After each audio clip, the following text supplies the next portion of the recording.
शांति, मनसा सेवा, संकल्प, वृत्ति, वाइब्रेशन और वायुमंडल। इसका आज हमारा 5वां विषय है। आज का विषय है स्मृति और संग, स्मृति और संग तथा वृत्ति और वातावरण। स्मृति और संग तथा वृत्ति और वातावरण। श्रेष्ठ संग एवं वातावरण से श्रेष्ठ स्मृति। तो हमारा संग श्रेष्ठ होगा, वातावरण श्रेष्ठ होगा, तो श्रेष्ठ स्मृति और वृत्ति बनेगी। स्मृति बनती है संग से। स्मृति किससे बनती है? संग से। मतलब जैसे संग में हम बैठेंगे वैसी हमें बातें याद रहेंगी, वैसी हमारी स्मृति बनेगी। संग, स्मृति बनती है संग से और वृत्ति बनती है वातावरण से। जैसी संगत में बैठेंगे वैसी हमारी बुद्धि में रहेगा। और हमारी वृत्ति कैसे बनेगी? जैसा वातावरण व वायुमंडल होगा। हम जहां जाते हैं वहां का वातावरण, वहां के जो वायुमंडल है, उससे हमारी क्या बनती है? वृत्ति बनती है। हमारा व्यवहार बदलता है। मतलब हमारे ऊपर वो तब प्रभाव करते हैं, साथ में ये बीच में याद रखना जरूरी है, जब हम उससे कमजोर होते हैं, जब हम उससे प्रभावित होते हैं। बाबा के बच्चे वातावरण से प्रभावित, वायुमंडल से प्रभावित नहीं होंगे तो उन पर उसका प्रभाव नहीं पड़ेगा। मतलब हम नेगेटिव को भी साथ में लेके चले कि हमारे हाथ में है, हम उधर जाएं या ना जाएं। परंतु यहाँ बाबा सिर्फ पॉजिटिव बता रहा है कि आपके पास वायुमंडल अच्छा है, आपके पास वातावरण अच्छा है, तो कोई भी आएगा उसकी वृत्ति भी चेंज हो जाएगी। और जैसा आप उसे संग देंगे तो उसकी स्मृति भी बनती जाएगी। जैसे स्थूल धन कमाने वाले सारे दिन उसी संग में रहते हैं, तो संग का प्रभाव स्मृति में इतना पड़ता है कि उसको स्वप्न में भी वही स्मृति रहती है। जो सारा दिन करेगा, जिसके साथ सारा दिन व्यतीत करेगा, तो उसकी बुद्धि में भी स्मृति वही रहेगी ना, वही सपन आएंगे ना। जैसे हमने शमशान में भाषण किया तो हमें रात को शमशान दिखाई दिया। हमने 2-4 भाषण ज्यादा कर लिए तो ऐसा लगता है पता नहीं हम कहीं भाषण ही कर रहे हैं। फिर कई बार मैं सो जाता हूँ, यहाँ मुरली चल रही होती है तो मैं देख रहा हूँ मेरी मुरली मेरे को सुनाई दे रही है, कोई सुन रहा है मेरी मुरली को। मतलब मुझे नहीं समझ में आ रहा है कि मैं अपनी मुरली यहाँ सुन रहा हूँ, ठीक है नहीं। तो कहने का भाव यह है कि आवाज आ रही है ना, तो वहां सपना कुछ और चल रहा है, तो आवाज आ रही है कि यहाँ भी मेरी ही मुरली चल रही है, जहां भी मैं सपने में भी। तो मतलब कहने का कि जो सारा दिन हमारी बुद्धि में रहेगा वही हमारी स्मृति में रहेगा। जैसे बाबा ने एग्जाम्पल दिया कि पैसे से व्यापार कर रहा है सारा दिन, तो उसको वही व्यापार बुद्धि में रहेगा ना। कपड़े बेचने वाला रात को कपड़े फाड़ देगा ना, चादर फाड़ देगा। तो आप लोगों को अमृत वेले से लेकर रात तक सारा दिन यही श्रेष्ठ संग है। शिव बाबा का ही क्या है? संग है, श्रेष्ठ संग है। तो शुद्ध वातावरण है और शांत वायुमंडल है। जब संग और वातावरण दोनों ही श्रेष्ठ प्राप्त हैं तो स्मृति और वृत्ति सहज ही श्रेष्ठ हो सकती है। स्मृति भी वृत्ति भी क्या हो सकती है? श्रेष्ठ, सहज ही श्रेष्ठ हो सकती है। ये बाबा ने कब कहा? 20 फरवरी 1974, 20 फरवरी 1974 को कहा। और हमें इससे समझ में क्या आया है कि हमारी स्मृति और वृत्ति जिस वातावरण में हम रहते हैं, जैसे कर्म सारा दिन करते हैं, वैसी हो जाती है। और हम सारा दिन बाबा के संग में रहेंगे, ऐसे शुद्ध पवित्र वातावरण में रहेंगे, तो हमारी स्मृति और वृत्ति सहज ही श्रेष्ठ। और यदि हमने संग वातावरण वायुमंडल चेंज किया तो वैसी हो जाएगी। परंतु यहाँ तो बाबा नहीं कह रहे हैं, परंतु बाबा कहते बच्चे तुम्हारी स्मृति और वृत्ति इतनी पावरफुल हो कि कैसा भी वायुमंडल आपको प्रभावित ना करे। अब दूसरा विषय इसी के अंदर, वृत्ति के ऊपर वातावरण का प्रभाव, तमोगुणी आत्मा के संग के रंग का प्रभाव पड़ना, इसका कारण रचतापन की स्थिति, अपने कर्तव्य की स्मृति और बाप के श्रेष्ठ संग में नहीं रहना, इस कारण होता है। क्यों होता है कि हम बाबा के संग में नहीं रहे।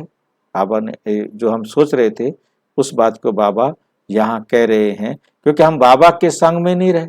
बाबा के संग में रहे, साधन शुद्ध वातावरण में रहे, तो हमारी सृष्टि स्मृति भी श्रेष्ठ हो गई और वृत्ति भी श्रेष्ठ हो गई। ठीक है, अब हम मतलब अब बाबा के संग में नहीं रहे और कर्तव्य की स्मृति और बाप के श्रेष्ठ संग में नहीं रहना, ये हमारे को क्या करता है, कमजोर करता है ना।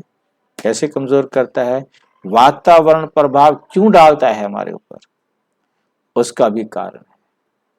अपने पावरफुल वृत्ति द्वारा वायुमंडल को परिवर्तन करने वाले हैं।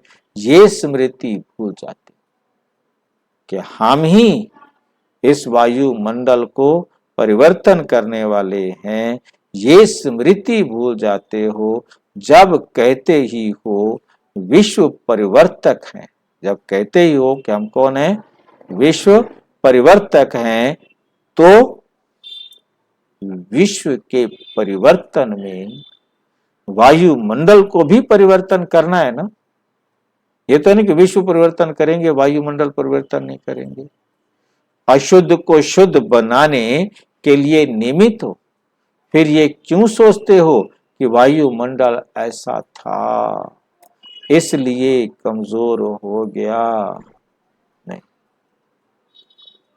क्योंकि हम कमजोर सोचना ही नहीं है। जब है ही कलयुगी तमो प्रधान आसुरी सृष्टि, उसमें वातावरण अशुद्ध नहीं होगा तो क्या होगा? तमोगुणी सृष्टि के बीच रहते हुए वातावरण को परिवर्तन करना, यही ब्राह्मणों का कर्तव्य है। यही ब्राह्मणों का कर्तव्य है, कमजोर नहीं बनना है। कर्तव्य की स्मृति में रहने से, अर्थात रचतापन की स्थिति में स्थित रहने से कि मैं सृष्टि का रचयिता हूं, परमात्मा ने निमित्त बनकर हमसे सृष्टि को रचने की जिम्मेवारी दी है। वातावरण अर्थात रचना के वश नहीं होंगे, ना हम वातावरण के वश होंगे ना रचना के वश होंगे। तो जो सोचना चाहिए कि परिवर्तक होके परिवर्तन कैसे करूं, ना कि परिवर्तन हो जाऊं। मुझे परिवर्तन करना है, कैसे करूं ये सोचना है। इस सोचने की बजाय ये सोचने लग जाते कि वातावरण ऐसा है इसलिए कमजोर हो गया हूं, वातावरण बदलेगा तो मैं भी बदलूंगी, वातावरण होगी, मैं बदलूंगी, वातावरण होगी। लेकिन वातावरण को बदलने वाला कौन, ये भूल जाते हो। इस कारण थोड़े से वातावरण का प्रभाव पड़ जाता है और क्या कहते हैं कि संबंधी नहीं सुनते, संग अच्छा नहीं है, इस कारण शक्तिशाली नहीं बनते। बाप दादा ने तो पहले से ही सुना दिया है कि हर आत्मा का अपना अपना अलग अलग पार्ट है। कोई सतोगुणी, कोई रजोगुणी, कोई तमोगुणी। जब वैरायटी आत्माएं हैं, वैरायटी ड्रामा है, तो सब आत्माओं का एक जैसा पार्ट हो नहीं सकता, हो नहीं सकता।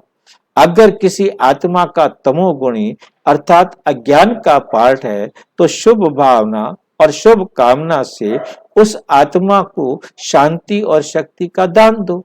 लेकिन उसी अज्ञानी के पार्ट को देख अपनी श्रेष्ठ स्थिति के अनुभव को भूल क्यों जाते हो? भूल क्यों जाते हो? अपनी स्थिति में हलचल क्यों करते हो? अपनी स्थिति में हलचल क्यों करते हो?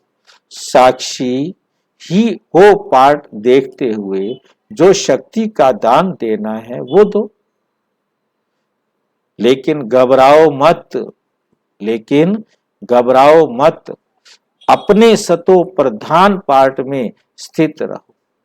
तमोगुणी आत्मा के संग के रंग का प्रभाव पड़ने का कारण है, हम किसी गलत संग में हैं, उसका प्रभाव हमारे ऊपर पड़ने का कारण है सदा बाप के श्रेष्ठ संग में नहीं रहते, बाप का संग छोड़ देते, उसके संग में रहना शुरू कर देते, तो उसका प्रभाव हमारे ऊपर पड़ता है।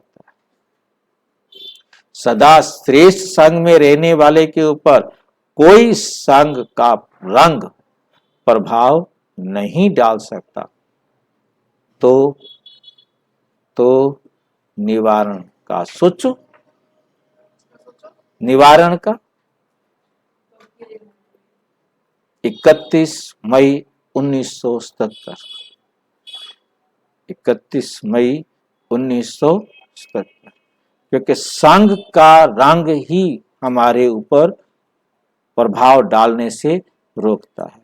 हम बाबा के संग में हैं, कहीं भी हैं, तो दूसरे का संग हमारे ऊपर प्रभाव नहीं डालेगा। मतलब बाबा के संग को छोड़ा तो हमारे ऊपर उसका प्रभाव आएगा। अच्छा, ओम शांति। और विस्तार से जानने के लिए प्रजापिता ब्रह्मा कुमारी ईश्वरीय विश्वविद्यालय के किसी भी सेवा केंद्र पर संपर्क करें।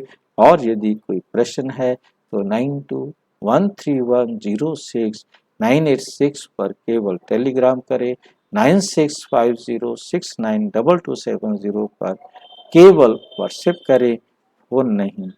ओम शांति।